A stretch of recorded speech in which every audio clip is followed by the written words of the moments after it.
আমি একটা পাতার ছবি আঁকি, পাতাটা গাছ হয়ে যায়, মাথা ভরা সবুজ কচি পাতায় গাছটাকে ছাতা মনে হয়।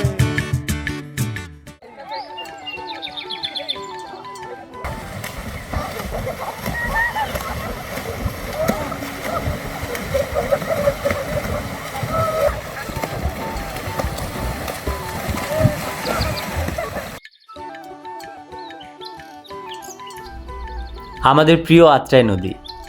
নদীর খুব কাছে বাড়ি হওয়ার কারণে আমাদের আগের সময়গুলো এর থেকেও বেশি মজা করে কেটেছে।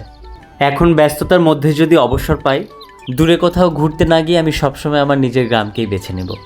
এই গ্রামের মানুষজন, নদী, গাছপালা সব কিছুর সাথে আমাদের হাজার হাজার স্মৃতি জড়িয়ে আছে, তাই অন্যরকম একটা টান কাজ করে।